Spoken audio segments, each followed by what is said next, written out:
अस्सलाम वालेकुम, मैं हूं मुनीज़े जहांगीर और आप देख रहे हैं प्रोग्राम स्पॉटलाइट। नाजरीन, आज पाकिस्तान के अंदर मामूल के मुताबिक सियासी हलचल रही। परवेज़ इलाही लाहौर हाई कोर्ट में रूनुमा हुए और सुप्रीम कोर्ट ने प्रैक्टिस एंड प्रोसीजर बिल 2023 की समाअत 8 मई तक मुलतवी कर दी है। खारजा अमूर की सतह पर एक बड़ी पेशरफ्त होने जा रही है। वज़ीर खारजा बिलावल भुट्टो जरदारी जुमेरात को भारत पहुँचेंगे। शंघाई ताउन तंजीम का इजलास भारतीय शहर गोवा में हो रहा है। 12 साल के बाद किसी पाकिस्तान वज़ीर ख़ारजा का ये भारत का पहला दौरा है। इस वक्त भारत और पाकिस्तान के दरमियान तनाव की सूरत हाल बनी हुई है, इसलिए मौजूदा हालात में ये दौरा बहुत ही अहमियत का हामिल है। इस साल SCO की मेज़बानी भारत कर रहा है और इस तंजीम में चीन, रूस, India, Pakistan, Uzbekistan, Kyrgyzstan, Tajikistan और कज़ाकिस्तान शामिल हैं।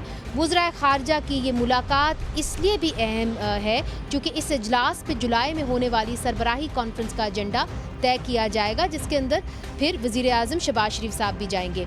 बिलावल भुट्टो की दीगर ममालिक के वज़राए ख़ारजा के साथ तो मुलाकात तय है, लेकिन अभी तक भारतीय वज़ीर ख़ारजा सुब्रमण्यम जयशंकर के साथ मुलाकात तय नहीं है। मगर इस तनाव की सूरत हाल में बिलावल भुट्टो का हिंदुस्तान जाना एक बहुत बड़ा कदम देखा जा रहा है।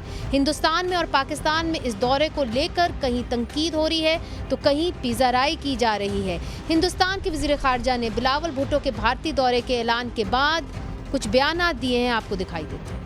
आप भारतीय वज़ीर ख़ारजा को सुन रहे थे। तो नाज़रीन, क्या बिलावल भुट्टो का अहम दौरा भारत और पाकिस्तान के दरमियान जमी बर्फ़ को पिघलाएगा? यही सवाल हमने रखा है और हमें ज्वाइन करी हैं दिल्ली से सुहासनी हैदर साहिबा, जो द हिंदू में एडिटर हैं डिप्लोमेटिक अफेयर्स की। बहुत बहुत शुक्रिया, आपने हमें ज्वाइन किया। हमें ज्वाइन करेंगे इम्तियाज़ आलम साहब, सहाफ़ी हैं, कॉलम नवीस हैं और तज्ज़ियाकार हैं। साउथ एशिया मीडिया एसोसिएशन सैफमा के सेक्रेटरी जनरल हैं। एजाज़ चौधरी साहब जो हैं हमें ज्वाइन कर रहे हैं, साबिक सेक्रेटरी ख़ारजा हैं। 2016 में ये एक दिन के दौरे पर भारत गए थे। So he became the last high level official to visit India. और प्रोग्राम के बकिया हिस्से में हम शामिल करेंगे नसीम ज़हरा साहिबा को, जो सहाफ़ी हैं, एंकर हैं, मुसन्निफ़ हैं, तज्ज़ियाकार हैं। उनकी किताब from Kargil to coup events that shook Pakistan शाया हो चुकी है। सबसे पहले एजाज़ साहब, आपकी जानिब आऊँगी। ये जो विज़िट है, आप इसको कैसे देख रहे हैं? क्या आप समझते हैं कि ये एक शंघाई कॉन्फ्रेंस तो है, मल्टीलैटरल विज़िट है, मगर क्या जो एक तनाव बना हुआ है हिंदुस्तान और पाकिस्तान के दरमियान, उसके अंदर कमी लाएगा? लगता नहीं है जी, क्योंकि मुझे नहीं कोई ऐसा इंडिकेशन मिला या नज़र आया कि हिंदुस्तान की तरफ से कोई ख्वाहिश हो कि दोनों मुल्क आपस में दोबारा से राब्ते उस्तवार करें। राब्ते तो मुकम्मल तौर पर मुनक़ता हैं। खाली वज़ीर ख़ारजा का जाना, वो भी एक मल्टीलैटरल मीटिंग में, उससे तो बर्फ़ नहीं पिघलेगी। और ना ही अभी तक कोई ये ऐसा इशारा मिला है कि हिंदुस्तान उनके साथ कोई बायलैटरल मीटिंग भी करना चाहता है। तो मुझे कुछ उस तरह नज़र नहीं आ रहा। हिंदुस्तान में इस वक्त जो सियासत है, दाखिली सियासत भी और पाकिस्तान के हवाले से भी, उसमें कोई मोड़ नहीं आया है पिछले 6-7 साल। तो मुझे नज़र नहीं आता हकीकतन के कोई बहुत बड़ी तब्दीली आएगी।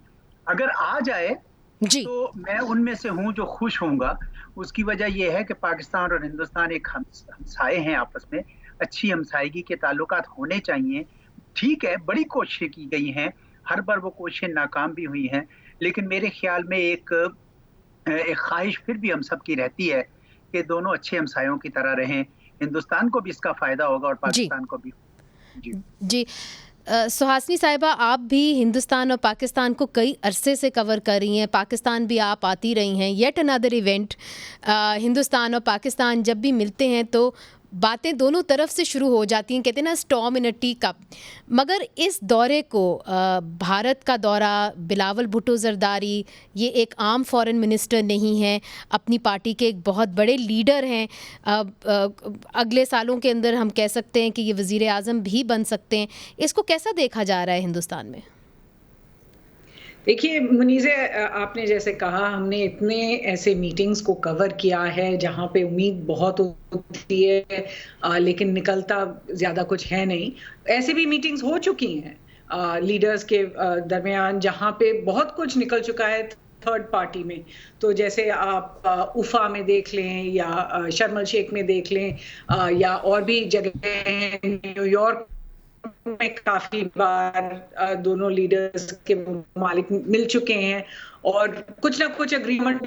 इस पर्टिकुलर विजिट में मैं कहूंगी कि उम्मीदें बहुत कम हैं कि एक तो बायलैटरल मीटिंग हो या उसके बाद वो क्या मतलब तय कर पाएंगे, इस पे भी काफी मतलब शक गुंजाइश है।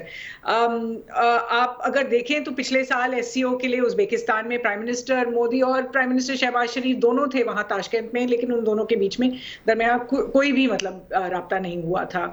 इस बार अगर देखा जाए in the run up to ये एससीओ के जो फॉरेन मिनिस्टर्स की मीटिंग है, रन अप में भी ऐसे कुछ आसार हैं जो मुझे नहीं लगता है बहुत पॉजिटिव हैं। जो पूंछ अटैक हुआ है जम्मू कश्मीर में, उसके बाद इंडियन आर्मी का स्टेटमेंट आया, काफी कड़क रुख उन्होंने अपनाया है। पाकिस्तान के हवाले से उन्होंने कहा कि पाकिस्तान चाहता है कि जेएनके में नॉर्मलसी ना आए, स्पेशली 370 को बर्खास्त करने के बाद। उनके स्टेटमेंट में ये कहा गया है, आपके आर्मी चीफ ने आसिम मुनीर ने कहा है कि पाकिस्तान कश्मीरियों के साथ है, कश्मीरियों को सपोर्ट करना कभी छोड़ेगा नहीं। यहाँ जैसे आपने जयशंकर जी का आपने उनका बयान चलाया था, तो हमने देखा है जो अब तक मतलब रन अप के जो सिग्नल्स आ रहे हैं दोनों तरफ से, ये मुझे नहीं लगता है, लग रहा है कि दोनों लीडर्स में कोई बहुत बड़ी बात होगी। लेकिन इतना भी तय है मुनीज़े कि जहां पर इंडिया और पाकिस्तान है, एज ए से the only way is up, कि ताल्लुका दोनों के बीच में इतने मतलब जीरो लेवल पे है। हाई कमिश्नर्स दोनों के एक दूसरे के कंट्रीज में नहीं है अभी, ट्रेड तो बिल्कुल जीरो पे है जी। जैसे वीजाज जी। जीरो के बराबर ही है, रिलीजियस पिलग्रिमेज जो होती है। तो अगर दोनों तरफ में कुछ कोई पॉलिटिकल विल हो कि कुछ करना चाहते हैं, तो this would be a great opportunity. लेकिन क्या वो अपॉर्चुनिटी का फायदा उठाना चाहते हैं, मुझे अभी तक तो कोई आसार नहीं लगते, लेकिन अगले कुछ दिन में कुछ भी हो सकता है। नहीं, आपने बिल्कुल दुरुस्त कहा और यही बातें यहाँ पे भी की जा रही हैं। इम्तियाज़ आलम साहब हमारे साथ बैठे हुए हैं और उन्होंने भी कई ऐसे इवेंट्स जो हैं वो देखे हैं हिंदुस्तान और पाकिस्तान के दरमियान, और हमेशा अमन के जो हैं वो एक तरीके से उनकी रही है कि जी अमन होना चाहिए हिंदुस्तान और पाकिस्तान के दरमियान। मगर इम्तियाज़ आलम साहब, आप ही बिलावल भुट्टो ज़रदारी साहब जो हैं, he is not just any foreign minister, वो एक बहुत बड़ी पार्टी के लीडर भी हैं और 12 साल के बाद कोई भी फॉरेन मिनिस्टर जा रहे हैं हिंदुस्तान। आपको भी लगता है कि it will be a non event, या आपको लगता है कि it will be a step forward towards some kind of normalcy? मेरा नहीं ख्याल है कि ये जो SCOPAO की जो शंघाई कोऑपरेशन ऑर्गेनाइजेशन का जो वज़राए ख़ारिजा की काउंसिल का जो इजलास है, इसमें कोई नामा प्याम भी होगा, अलैग तो होगा कि प्लेजेंट्रीज भी होंगी। जाहिर है कि इंडिया के एक्सटर्नल अफेयर्स मिनिस्टर वेलकम करेंगे, सारे फॉरेन मिनिस्टर्स को रिसीव भी करेंगे, ये तो प्रोटोकॉल के तकाजे हैं। इसी तरह लगता यह है कि अभी भी इस फोरम को टेररिज्म के हवाले से इंडिया चाहेगा कि उस पर एम्फसाइज करे। तो मैं समझता हूँ कि ये जिस तरह हमने सार्क का बेड़ा गर्क किया है इंडिया और पाकिस्तान ने मिलकर, वो SCPO पे असर न करे। लेकिन SCO पे शायद ऐसे ना हो सके, क्योंकि यहाँ पे वीटो नहीं है हर किसी मुल्क को। कोई मुल्क नहीं आता तब भी वो समिट होगा और उस तरह फैसले नहीं होते जिस तरह सार्क में होते थे। तो मुझे नहीं लगता कि जो सूरत हाल है सितंबर में जब ये समिट होगा तो पाकिस्तान उस वक्त तकरीबन इलेक्शन में जा चुका होगा, और वो वक्त अगर वो इलेक्शन के बाद की तारीख होती समिट की, तो शायद अच्छा होता कि ये वो अच्छा मौका होता वज़ीर आज़म को मिलने का। लेकिन अब लगता ये है कि उसमें भी शायद पाकिस्तान की शिरकत, मुझे तो पाकिस्तान में जो सूरत-ए-हाल बन रही है उसमें शायद मुश्किल नजर आती है। अच्छा एजाज साहब, ठीक, मैं आगे भी बात बढ़ाती हूँ। एजाज साहब, जो इम्तियाज़ साहब बात कर रहे हैं कि देखें, मेरा ख्याल है सुहासनी और इम्तियाज़ साहब बेसिकली एक ही पेज के ऊपर हैं, मगर आप आखिरी बार जब हिंदुस्तान गए थे तो आपको इस दौरे के अंदर कोई भी ऐसी अपॉर्चुनिटी नज़र आती है कि कम से कम जो एक सख्त तनाव बना हुआ है और सख्त बयानात आ रहे हैं कि कम से कम राह हमवार हो जाए, कि बाहमी ताल्लुकात फिर से बहाल हो जाएं, कम से कम डिप्लोमेटिक टाइज जो इस वक्त सस्पेंडेड है वो तो बहाल हुए? मुझे ऐसा नजर नहीं आ रहा जी, क्योंकि मैंने जिस तरह पहले आपको कहा कि हिंदुस्तान की क़यादत की तरफ से कोई इशारे नहीं मिल रहे। यानी एससीओ की तो अभी मीटिंग आई है, उससे पहले भी कोई ऐसा इशारा नहीं मिल रहा था। और कल मैं बरखा दत्त साहिबा का प्रोग्राम सुन रहा था, जिसमें जो हिंदुस्तान की तरफ से लोग शामिल थे, वो भी बहुत ही यानी सख्त अपना रवैया जाहिर कर रहे थे। उनमें एक जनरल साहब थे, वो कहने लगे कि 20 साल तक हिंदुस्तान पाकिस्तान को किसी किस्म का कोई ताल्लुक नहीं रखना चाहिए। इसी तरह एक पुराने सफारतकार थे, वो कहने लगे कि किसी भी इंडियन जर्नलिस्ट को बिलावल भुट्टो जरदारी साहब का इंटरव्यू करने का मौका नहीं देना चाहिए। तो मुझे ऐसा तासुर मिला कि ये जो मामलात है हुकूमत से लेकर नीचे अवाम की सतह पर शायद इस तरह चले गए हैं, जो बहुत ही बड़ा जुल्म होगा और नाइंसाफी होगी दोनों मुल्कों के अवाम के साथ। क्योंकि बाकी तमाम जगहों पर आप देख लें कि तमाम हुकूमतों के जो ताल्लुकात है वो उतार चढ़ाव का शिकार रहते हैं, लेकिन लोगों में हमेशा हम-आहंगी। लेकिन इसमें ये मुझे ऐसा नजर आ रहा है कि हिंदुस्तान में शायद अवामी सतह पर भी ये कुछ मामलात ऐसे इख्तियार कर गए। हिंदुस्तान टेररिज्म की बहुत बात करता है, मैंने भी वो तकरीर पूरी सुनी जो आपने शुरू में बताई।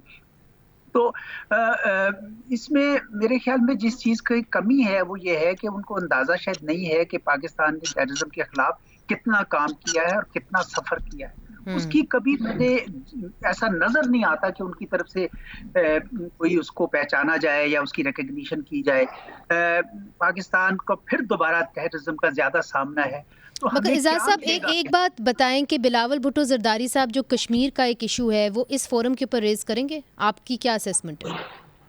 देखिए, वैसे तो शंघाई कोऑपरेशन ऑर्गेनाइजेशन में बायलैटरल इश्यूज नहीं लाए जाते, लेकिन इनडायरेक्टली तो आते हैं। इनडायरेक्टली तब इंडिया भी जब टेररिज्म का जिक्र करता है तो वो नाम लिए बगैर भी वो पाकिस्तान पे सलांट करता है, या पाकिस्तान अगर कश्मीर के हवाले से कोई बात करता है, पाकिस्तान के किसी भी वज़ीर ख़ारजा के लिए या पाकिस्तान के किसी भी सेगमेंट के लिए ये मुमकिन नहीं है कि कश्मीर से नाते तोड़ दें।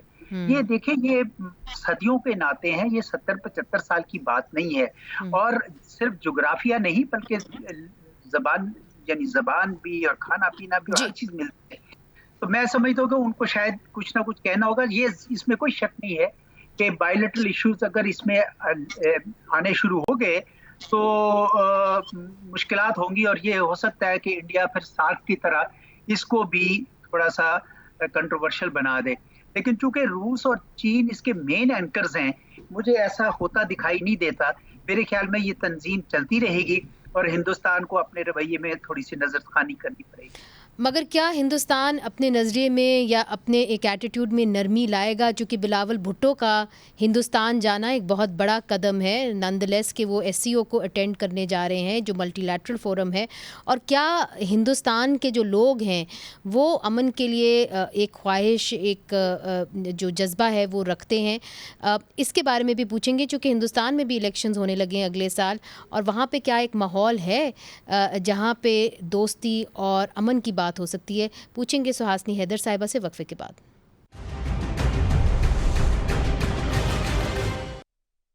वेलकम बैक नाज़रीन, हमारे साथ हैं जनाब एजाज़ चौधरी साहब, साबिक सेक्रेटरी हैं ख़ारजा। 2016 में ये एक दिन के दौरे पर भारत गए थे। हमारे साथ इम्तियाज़ आलम साहब हैं, सहाफ़ी हैं, कॉलम नवीस हैं, तज्ज़ियाकार हैं, किसी भी तारुफ़ के मोहताज नहीं हैं। सुहासनी हैदर साहिबा ने हमें ज्वाइन किया है दिल्ली से, द हिंदू में एडिटर डिप्लोमेटिक अफेयर्स हैं। सुहासनी, ब्रेक से पहले एजाज़ साहब ने कहा कि शायद एक ख्वाहिश जो है अमन की, दोस्ती की, शायद वो अब हिंदुस्तान की आवाम में ना हो।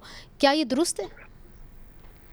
देखिए, मुझे लगता है कि दोनों तरफ में जो पिछले साल से, मतलब 2016 के बाद कोई ऑफिशियल जो मीटिंग्स नहीं हुई हैं, उसके बाद दोनों तरफ से रुख बदल गया है। दोनों तरफ एक दूसरे की तरफ नहीं देख रहे हैं और बिल्कुल मतलब आई थिंक कि काफी जो नफरत है दोनों देशों में काफी बढ़ गई। लैक ऑफ एंगेजमेंट एक बहुत बड़ी वजह है उसकी। और लीडर्स में दोनों तरफ पे एक ऐसा माहौल बन गया है जहां लीडर्स कुछ भी बोल सकते हैं एक दूसरे के बारे में, क्योंकि दोनों अपने डोमेस्टिक कंस्टिट्यूएंसीज की तरफ देख रहे हैं और एक दूसरे की तरफ नहीं देख रहे। पिछली बार जब थे न्यूयॉर्क में दिसंबर में, आपको याद है कि बिलावल भुट्टो ने क्या क्या कहा था प्राइम मिनिस्टर मोदी के बारे में, इंडिया के बारे में, इंडिया के रूलिंग पार्टी के बारे में, मिस्टर जयशंकर के बारे में। तो उन्होंने काफी मतलब कड़ा रुख, मैं उसको दोहराना नहीं चाहती हूँ कि किस तरह के उन्होंने अल्फाज यूज किए थे, लेकिन उसकी वजह से काफी भारत में ठेस पहुंचा है कि अगर इस तरह का लैंग्वेज अगर यूज करना चाह रहा है पाकिस्तान का गवर्नमेंट, तो फिर वहां उस तरफ से भी कोई ऐसे जरूरत नहीं है बात करने के लिए। दूसरी बात यह है कि 2019 में जो टाइज पाकिस्तान ने काटे थे, ट्रेड का आप देख लीजिए, हाई कमीशंस का आप देख लीजिए, हाई कमिश्नर्स को वापस भेजना वो भी पाकिस्तान का डिसीजन था। हालांकि जो 370 के साथ जो चीज हुई थी वहां कश्मीर में, जिस तरह के उन्होंने मूव्स किए थे, उनमें से कोई ऐसा मूव नहीं था जो सिचुएशन मतलब लीगली सिचुएशन में चेंज ला रहा था इंटरनेशनल स्तर पे। डोमेस्टिकली हाँ जरूर लॉज चेंज हुई हैं, लेकिन इंटरनेशनल बायलैटरल में कोई मतलब इतना बड़ा चेंज नहीं हुआ है। फिर भी जो स्टेप्स पाकिस्तान ने उस वक्त लिए थे उन स्टेप्स को तो उन्होंने रिवर्स नहीं किए हैं अभी तक।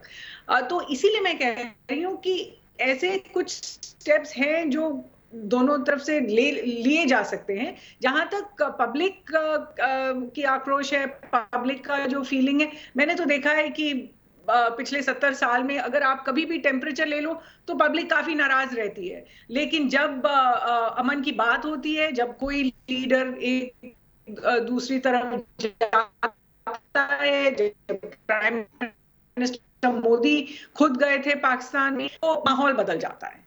आई थिंक जब इंडिया पाकिस्तान की बात होती है तो काफी लोग गर्मा जाते हैं और बहुत इमोशनल भी हो जाते हैं, लेकिन जब लीडर्स कोई डिसीजन लेते हैं तब लोग समझते हैं कि there is no choice. After all जब रिलेशंस खराब भी होते हैं फिर भी दोनों तरफ से लीडर्स ये तो कहते हैं जरूर कि neighbours can not be chosen, या कि इवेंचुअली हमने अपने नेबर्स के साथ अमन से रहना चाहते हैं हम। तो इस वजह से मैं समझती हूँ कि अगर लीडर्स डिसाइड करें और अपनी आवाम को अपने साथ लें और अपनी आवाम को तैयार करें कि हम कुछ करना चाह रहे हैं, तो ये हो सकता है। और मगर विलिंगनेस जो है आप समझती हैं, जो आपकी बातों से लगा है वो फिलहाल तो नहीं है, जो विलिंगनेस है वो नहीं है। इम्तियाज साहब, चीज इसमें ऐड करना चाहती हूँ कि डिस्पाइट जो भी आप कह रहे हैं और एजाज साहब कह रहे हैं कि विल नहीं है दोनों तरफ में, ये क्या वजह है फिर कि एक बैक चैनल चलती आ रही है दोनों देशों के बीच में। और आई नो कि काफी डिनायल्स भी आए हैं बैक चैनल पे, लेकिन इतना जरूर है कि दोनों कंट्रीज ने एक LOC पे सीजफायर का जिक्र किया था।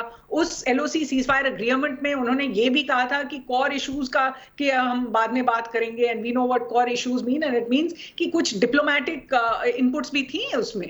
क्या वजह है कि जब इंडिया से वो मिसाइल एक्सीडेंट हुआ था कि बात ज्यादा नहीं भड़की थी। ऑब्वियसली कोई बैक चैनल काम कर रही है दोनों के बीच में, ऑब्वियसली और करती रही है, इसमें कोई शक नहीं। इम्तियाज आलम साहब, आपको तो पता है कि बैक चैनल टॉक्स जो हैं वो होती रही हैं, बल्कि पाकिस्तान की इस्टेब्लिशमेंट और हिंदुस्तान की जो सिक्योरिटी इस्टेब्लिशमेंट है उनके दरमियान बातचीत होती रही है, मगर सियासी तौर के ऊपर हम वो पेशरफ नहीं देख रहे जो शायद आप जैसे लोग जो अमन के ख्वाहा हैं वो देखना चाहें। तो आप क्या समझते हैं कि ये जो पहल, जिस तरह सुहासनी कह रही हैं कि अगर जिस तरह के बिलावल भुट्टो जरदारी साहब ने एक स्टेटमेंट भी दी और उन्होंने कहा कि the butcher of Gujarat still lives, अब उस स्टेटमेंट से अब जब वो जा रहे हैं तो वो स्टेटमेंट उनका कितना पीछा करेगी वहाँ पे हिंदुस्तान में? देखिए, ये जो बयानबाजी का तशद्दुद है जो सब कॉन्टेंट में हमें नजर आता है, और खुद बीजेपी की लीडर्स की तकरीरों में कोई फूल बरसाए नहीं जाते, हम सब सुनते हैं, देखते हैं, लेकिन ये जो एनिमिटी का माइंड सेट है और एक दूसरे को टॉलरेट न करने का और एक दूसरे की हकीकत को न मानने का, ये बड़ा खौफनाक है। फंडामेंटल प्रॉब्लम यहाँ है। अब मैं पूछना चाहूंगा कि इंडिया आखिर पाकिस्तान के हवाले से चाहता क्या है? वो किस तरह की रिलेशनशिप चाहेगा? क्या उसके जैसे नेपाल के साथ हैं या जैसे उसके दीगर ममालिक के साथ हैं साउथ एशिया में? तो मैं समझता हूँ कि वो रिलेशनशिप तो पाकिस्तान के साथ नहीं बन सकेगा। दूसरी बात यह है कि पाकिस्तान में एक तब्दीली आ रही है जो हमारे अपने हकायक के तहत है। जंगी लड़के देख चुके हैं, अब कश्मीर का कोई फौजी हल पाकिस्तान में तो कोई बात करने के तैयार नहीं है। और दूसरी बात यह है कि ये बात भी करने की है कि भाई अगर जो आपके बड़े मुद्दे हल नहीं होते, जो बाकी नॉर्मल रिलेशनशिप तो आप रख लें, आप स्टेटस को ही बरकरार रख लें, भले वो एलओसी है या भले वो इंटरनेशनल बॉर्डर है या मगर सुहासिनी कहती हैं कि पहल पाकिस्तान ने किया था जब उन्होंने सफारती ताल्लुकात खत्म किए थे पाकिस्तान। ये हमारे यहाँ की जो ना ये मैं भी एक लिस्ट बयान कर सकता हूँ कि भाई ये हिंदुस्तान ने ये किया, ये हिंदुस्तान ने जो एयर अटैक किया था उसका क्या मतलब था, ये जो बहुत ज्यादा सेलिब्रेट किया जाता है सर्जिकल स्ट्राइक्स को, वो कौन सा इंटरनेशनल लॉ के या बायलैटरल रिलेशनशिप के हिसाब से कोई अच्छी बात है? तो मैं समझता हूँ कि ये इस तरह गिनवाने से फायदा नहीं है। बात ये है कि असल बात ये है कि अगर आप ताल्लुकात अच्छे नहीं रख सकते तो उसे खराब मत करें, और जो मौजूदा स्टेट ऑफ रिलेशनशिप है उसे इतना तो बदलें कि डिप्लोमेटिक ताल्लुकात नॉर्मल हो जाए। ये दुरुस्त है। कोई बड़े इश्यूज अब ज़ेरे बहस इस वक्त पाकिस्तान में और इंडिया के हालात के पेश नजर इस वक्त नहीं ला सकते टेबल पे जी। आपको कुछ नॉर्मलाइजेशन करनी पड़ेगी अपने इख्तलाफात के बावजूद।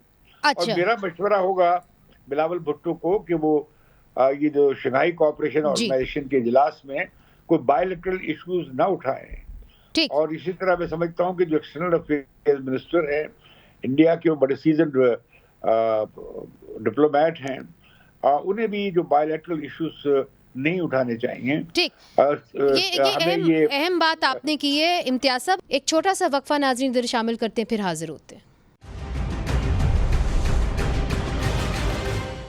वेलकम बैक नाजरीन। 12 साल के बाद पाकिस्तान के कोई भी फॉरेन मिनिस्टर जो हैं वो हिंदुस्तान जा रहे हैं। बहुत बड़ा इवेंट है। बिलावल भुट्टो ज़रदारी साहब गोवा जा रहे हैं और परसों वो गोवा पहुंचेंगे। एजाज़ साहब से भी पूछना चाहूँगी, एजाज़ साहब जो इम्तियाज़ आलम साहब बात कर रहे हैं कि कम से कम आप जो मामूल की रिलेशनशिप है वो तो आप करें। उन्होंने पूछा कि हिंदुस्तान किस किस्म की रिलेशनशिप चाहेगा पाकिस्तान से, तो पाकिस्तान किस किस्म की रिलेशनशिप चाहेगा हिंदुस्तान से? इसलिए चूँकि जब हम सियासी जमातों से बात करते हैं तो वो कहते हैं नहीं जी, बशमूल जमात इस्लामी के जी हम अच्छी रिलेशनशिप, अच्छे ताल्लुकात चाहते हैं हिंदुस्तान के साथ। मगर जब पेशरफ्त होती है तो वो सिर्फ हमारी इस्टेब्लिशमेंट की तरफ से होती है। क्या सिर्फ उनको ही इजाज़त है कि वो पेशरफ्त करें अमन के लिए, हिंदुस्तान के लिए, सियासी जमातों को नहीं है? नहीं, मैं उनकी इस बात से इत्तेफाक करता हूँ कि दोनों मुल्कों के जो मामूल के ताल्लुकात हैं वो जारी रहने चाहिए। मैं ये समझता हूँ कि सफारतकार दोनों मुल्कों में सफारती जो ताल्लुक था वो दोबारा सफीर की सतह पे हो जाना चाहिए। कोई पहल भी कर ले तो इसमें कोई ऐसी मज़ाइका नहीं है। मैं समझता हूँ कि तजारत भी होती रहनी चाहिए थी। आपको याद होगा कि जब पाकिस्तान में कोई ये बेसिक कमोडिटीज़ की शॉर्टेज थी तो कैबिनेट तक चला गया था ये मशवरा कि कर लेना चाहिए। मैं समझता हूँ कि ये मामला चलते रहने चाहिए। अमन की राहें जो हैं वो ख़त्म नहीं करनी चाहिए दोनों मुल्कों के दरमियान। ये बात सही है कि रेटरिक बड़ा नुकसान पहुंचाता है। हिंदुस्तान में भी रेटरिक बड़ा सख्त आता है पाकिस्तान के हवाले से, और पाकिस्तान से भी कभी कभार उसका जवाब जाता है। ये जो भी बात आप कर रही थी कि क्या बिलावल भुट्टो साहब की वो जो स्टेटमेंट न्यूयॉर्क वाली है वो उनको वहाँ पे हॉन्ट करेगी, लेकिन आप देखें कि उससे पहले एक इंटरनेशनल फोरम पे उनके वजीर खारजा ने ऐसी बातें की पाकिस्तान के हवाले से कि उनको जवाब देना पड़ा। तो ये प्रोवोक जब किया जाता है। मेरा सवाल है, सुहासिनी कुछ कहना चाह रही हैं? जी सुहासिनी। नहीं, मैं बस कह रही हूँ एजाज साहब कि एक फर्क होता है जो हम एक दूसरे के मुल्कों के बारे में कहते हैं, गवर्नमेंट्स के बारे में कहते हैं, आर्मीज के बारे में कहते हैं, लेकिन इस तरह के जो पर्सनल अटैक्स हैं, भारत के किसी प्राइम मिनिस्टर ने प्राइम मिनिस्टर शहबाज शरीफ पे कोई पर्सनल इल्जाम नहीं लगाया। जी एजाज साहब। जी, मैंने तो खुद इस पे एक आर्टिकल डॉन में लिखा था वॉर ऑफ वर्ड्स का, क्योंकि मैं ये समझता हूँ कि जिस तरह का भी रेटरिक है वो जिम्मेदार होना चाहिए, क्योंकि उसका फायदा नहीं होता है, उसका बड़ा नुकसान हो जाता है बाद में। तो उसमें तो कोई शक नहीं है, मैं इस रेटरिक को लोअर करने के हक में भी हूँ। अब मैं ये इस तजवीज से भी इत्तेफाक करता हूँ कि वहाँ बायलैटरल इश्यूज रेज नहीं करने चाहिए, क्योंकि तल्खी बढ़ाने वाला हिसाब है। या तो ना कि हम दोनों तरफ ख्वाहिश हो कि भाई इनको रिजॉल्व किया जाए, मुझे वो नजर नहीं आ रही। कम से कम हिंदुस्तान में इस वक्त मुझे कोई ख्वाहिश नजर नहीं आ रही तो इन मामलात को रिजॉल्व करें। वो कहते हैं कि जी जब तक क्रॉस बॉर्डर टेररिज्म खत्म नहीं होता। अब जो पाकिस्तान ने जितनी एक्टिविटी की है, 2 साल तो हो गए, सीज फायर एग्रीमेंट भी LOC पे कायम है, जिसको बड़ा अप्रिशिएट भी किया जाता है। तो वो कम से कम ये चीजें तो एक्नॉलेज करें ना, एक ही सांस में कहें कि जी हम पाकिस्तान से कोई ताल्लुक नहीं रखना चाहते जब तक क्रॉस बॉर्डर टेररिज्म, जबकि पाकिस्तान खुद टेररिज्म के लिए बड़ी मुश्किल हालात में है और उसके बावजूद बड़े एक्शन ले रहा है। फाइनेंशियल एक्शन टास्क फोर्स की कमेटी ने भी अब सर्टिफाई कर दिया कि पाकिस्तान ने बहुत एक्शंस लिए हैं, वो तमाम जो मिलिटेंट ऑर्गेनाइजेशंस थी उनको बैन कर दिया गया है जी। तो एक्नॉलेज करना चाहिए और आगे चलना चाहिए, वरना तो कोई। मगर इजाज़ साहब सिर्फ एक सवाल का जवाब ज़रूर दीजिएगा कि जब भी पेशरफ्त हमारे सियासतदान करते हैं तो उनके ऊपर तरह तरह के गद्दार के जो है इल्ज़ामात भी लग जाते हैं, मगर जो हिंदुस्तान के साथ पेशरफ्त होती है दोस्ती की, वो बड़ा फूक फूक के जो है पॉलिटिशियन अपना कदम उस हवाले से रखते हैं। तो क्या इस्टेब्लिशमेंट की ही सिर्फ स्वाबदीद है, या वो समझते हैं कि उनका ही इख्तियार है कि अगर हिंदुस्तान के साथ ताल्लुकात आगे बढ़ाने हैं तो वो सिर्फ उनका इख्तियार है, उसके अंदर पॉलिटिशियंस को मुदाखलत नहीं करनी चाहिए? देखिए, पॉलिटिशियंस को क्यों नहीं करनी चाहिए? पॉलिटिशियंस तो क़यादत करते हैं मुल्क की, पाकिस्तान के सारे अवाम की। थिंकिंग क्या है सर? थिंकिंग क्या है? मेरे ख्याल में एक कंसेंसस की जरूरत होती है। बदकिस्मती से कई बार वो कंसेंसस नहीं आया। उधर से लाहौर प्रोसेस हो रहा है, उधर से कारगिल हो रहा है। इसी तरह जब मुंबई हुआ उससे पहले पर इतनी ज्यादा हमारी यानी बहुत एक्टिविटी बढ़ गई थी और मुंबई हो गया। तो ये मुझे कुछ ऐसा लगता है कि कोई ऐसे वक्त की जरूरत है जब मिलिट्री और सिविलियन क़यादत का इस बात पे इत्तफाक हो जाए कि ये मिलकर काम करना है। यही चीज हिंदुस्तान की तरफ भी है किसी हद तक। तो हम उस नुक्ते का इंतजार कर रहे हैं, लेकिन सियासी क़यादत का बाकायदा ये हक है। और मेरा ख्याल है प्राइम मिनिस्टर नवाज शरीफ साहब ने तो 2-3 बार इनिशिएटिव्स लिए हैं, अगर जो उसकी कॉस्ट भी उनको पे करनी पड़ी, लेकिन उन्होंने वो इनिशिएटिव्स लिए थे। जी सुहासिनी साहिबा, यकीनन यहाँ पे जो सियासतदान हैं उन्होंने बहुत इनिशिएटिव्स लिए हिंदुस्तान की तरफ, मगर हम अब वहाँ पे देख रहे हैं कि एक हार्ड लाइन बन गई है पाकिस्तान की तरफ, ख़ास तौर पे जब हम बीजेपी सरकार को देखते हैं। तो अब जबकि बिलावल भुट्टो जरदारी वहाँ जा रहे हैं, इम्तियाज़ साहब का कहना है कि बायलैटरल रिलेशंस के ऊपर बात नहीं होनी चाहिए, बायलैटरल इश्यूज़ के ऊपर बात नहीं होनी चाहिए। एजाज साहब भी उनसे मुत्तफ़िक हैं। आप क्या समझती हैं कि क्या टेररिज्म, दहशतगर्दी एक बहुत बड़ा एस्पेक्ट होगा जिसके ऊपर वहाँ के फॉरेन मिनिस्टर बात करेंगे, और क्या वो पाकिस्तान को एड्रेस करेंगे इस हवाले से इस फोरम पर? देखिए, मुझे ज़रूर लगता है कि टेररिज्म बात होगी। SCO ग्रुपिंग में ऑलवेज टेररिज्म पे बात होती है, बल्कि पिछले कुछ सालों में भारत और पाकिस्तान के बीच में एंटी टेरर एक्सरसाइजेस हुए हैं, जहां पाकिस्तानी टीम इंडिया आई है और इंडियन टीम पाकिस्तान गई है पिछले 2 सालों में। और ये भी है कि जो SCO के डिफेंस मिनिस्टर्स की मीटिंग हुई थी पिछले हफ्ते, उसमें भी टेररिज्म एजेंडा पे था। क्या बायलैटरल इश्यूज रेज किए जाएंगे? इस वक्त मुझे नहीं लगता है कि बायलैटरल इश्यूज की कोई गुंजाइश है, या जो आपने बयान दिखाया था जयशंकर जी का, और उसमें भी उन्होंने कहा था कि ये एक मल्टीलैटरल मीटिंग है, हम अक्सर मल्टीलैटरल मीटिंग्स में मिलते हैं, तो उससे ज्यादा कुछ आपको पढ़ना नहीं चाहिए। बट इतना जरूर है कि ये, जैसे मैंने पहले ही कहा था, कि ये एक मौका है, अपॉर्चुनिटी है, जहां भारत और पाकिस्तान के 2 सीनियर मिनिस्टर्स जो वैसे एक दूसरे से नहीं मिलते, वो यहाँ पर एक माहौल में होंगे जहाँ पर SCO के कितने 8-9 फॉरेन मिनिस्टर्स इकट्ठा होंगे। उस माहौल में काफ़ी सारे बायलैटरल कॉन्वर्सेशंस होने वाले हैं, चीन के बीच में, रूस के बीच में, उज़्बेकिस्तान के बीच में, सेंट्रल एशियन कंट्रीज के बीच में। क्या ये दोनों लीडर्स इस मौके का फायदा, और हमें पता है कि प्रेस को ज्यादा एक्सेस नहीं दी जा रही है, तो they will be away from the glare of the camera, जो अक्सर काफी अटकलें उनके रास्ते में डालते हैं। तो अगर ये इस मौके का फायदा उठाना चाहते हैं, बात करना चाहते हैं, तो जरूर करेंगे। तो मुझे नहीं लगता है कि इट इज इनकंसीवेबल या बिल्कुल मतलब हमें सोचना चाहिए कि वो एक दूसरे से बात ही नहीं करेंगे। ये भी हो सकता है कि एक दूसरे से पब्लिकली ना बात करें और प्राइवेटली उनकी कॉन्वर्सेशन और हो। इस तरह का मौका जरूर आएगा, आपने दुरुस्त कहा, चूंकि जिस दिन है कि हमें हमारे प्रेस के हवाले से हमें बस ये कहना चाहिए कि जो मतलब जाहिर है जो अग्रीमेंट्स इनकी होती है, जो बातचीत उनकी होती है, उस पर हम कवरेज दे सकते हैं। इम्तियाज साहब, एक मौका ऐसा आएगा जिस तरह सुहासनी साहिबा भी कह रही हैं कि जब बिलावल भुट्टो जरदारी साहब 4 को वहाँ पे पहुँचेंगे तो एक कल्चरल इवनिंग है, फिर खाना है रात का, वहाँ पे वो मुलाकात करेंगे अपने हम मनसब से, हिंदुस्तान के हम मनसब से। तो आप क्या समझते हैं कि टेररिज्म की वो कह रही हैं बात तो होगी, मगर उस दौरान Bilawal Bhutto is no ordinary foreign minister, after all leader हैं एक बहुत बड़ी सियासी जमात के। तो कुछ आपको लगता है कि वहाँ पे पेशरफ्त हो सकती है, और अगर होगी तो क्या होगी? क्या सफारत खाने जो हैं वो फिर से वहाँ पे हमारे एम्बेसडर्स या हाई कमिश्नर्स बहाल हो जाएंगे? देखें, वो लामा की किताब जो थी उस पे जो चारों हाई कमिश्नर थे, और बवाल लामा साहब ने अपनी किताब में भी फौज के दरमियान राब्ते की बात की कि फौज, पाकिस्तानी फौज से बात हो। और ये जो LOC पे सीज फायर हुआ वो भी बैक चैनल था डोवल और फैज हमीद ISI चीफ के दरमियान। बिल्कुल। और उस मायदे में तो ये भी लिखा गया कि जो मायदे हो चुके हैं उनका एहतराम किया जाएगा। कम से कम जो मायदे हो चुके हैं आप उनका एहतराम तो करें। ये हमारे अजीब मामला है सब कॉन्टिनेंट में। जरा सी लड़ाई हो गई, नाराजगी हो गई, तो क्या करते हैं कि जो एग्रीमेंट हुए हैं वो भी हम उन पर पानी डाल देते हैं। जो मुज़ाकरात जहां पहुंच चुके होते हैं वो फिर पीछे ले जाते हैं। मेरा एक सजेशन है कि अभी होगा ये कि इंडिया में 2 इशू होंगे, कर्नाटक का इलेक्शन और बिलावल भुट्टो की आमद। ये जो शंघाई कोऑपरेशन ऑर्गेनाइजेशन जिक्र नहीं होगा, बिलावल भुट्टो, उसकी माँ क्या कहती थी, उसका बाप क्या कहता था, 1000 साल जंग से शुरू होकर बिलावल की सारी तकरीरें आप पूरे इंडियन टेलीविजन पे सुनेंगे।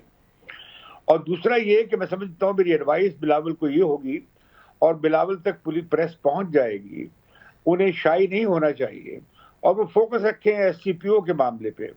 और दूसरा ये कि कम से कम ये बात तो हो सकती है कि भाई आप डिप्लोमेसी तो नॉर्मलाइज करें, डिप्लोमेटिक रिलेशनशिप तो नॉर्मल हो, ताकि फॉरेन ऑफिस, पाकिस्तान के फॉरेन ऑफिस का और इंडियन एक्सटर्नल अफेयर्स मिनिस्ट्री की कोई तो उनकी आपस में बातचीत हो सके। बिल्कुल। अभी तो वो और आप तो हमेशा पीपल टू पीपल कांटेक्ट की बात करते हैं, अब तो किसी को वीजा भी नहीं मिल रहा उधर जाने का, इधर आने का। हाँ, मुझे भी यहाँ तक कि मेडिसिन का वीजा नहीं मिला।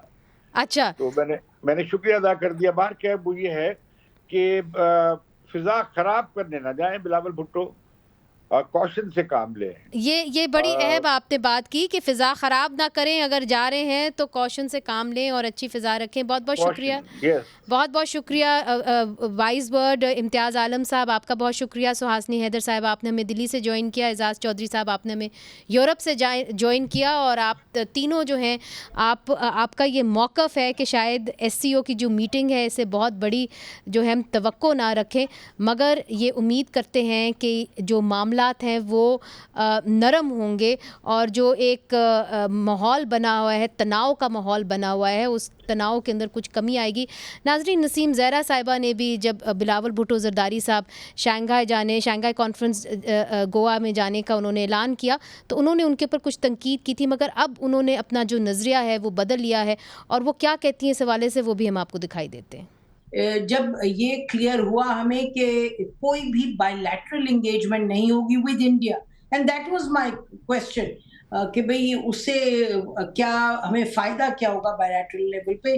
तो ये जब क्लियर हो गया कि ये मल्टीलैटरल फोरम ही है और मल्टीलैटरल एंगेजमेंट्स होंगी, और जो हमारे बायलैटरल कंसर्न, जो हमारा प्राइमरी बायलैटरल कंसर्न है जो कि कश्मीर का है, जिसकी वजह से हमने अपनी रिलेशनशिप को डाउनग्रेड किया, तो वो इशू रेज होगा उधर in the context of SCO charter जो है। हम कुछ भी ऐसा नहीं करेंगे कि जिससे कि हम SCO चार्टर को वायलेट करें। तो नाज़रीन, आप नसीम ज़हरा साहिबा को सुन रहे थे, और इन्होंने शुरू में तंकीद की थी बिलावल भुट्टो जरदारी के ऊपर कि उनको गोवा नहीं जाना चाहिए, मगर क्योंकि ये मल्टीलैटरल मीटिंग है, शंघाई कॉन्फ्रेंस है और चाइना और रशिया जो है वो इसका एक अहम हिस्सा है, तो इसीलिए पाकिस्तान अपने आप को इससे अलहदा नहीं करना चाहता और जो गिनी चुनी आवाज़ें हैं यहाँ पे जो तनकीद करी थी वो भी अब खामोश हो गई हैं। मुनीज़ जहांगीर को इजाज़त दीजिए, अब हम आपको मिलेंगे गोवा में SCO की मीटिंग पर। हमारी नज़र जो है इस अहम मुलाकात के ऊपर रहेगी। खुदा हाफ़िज़।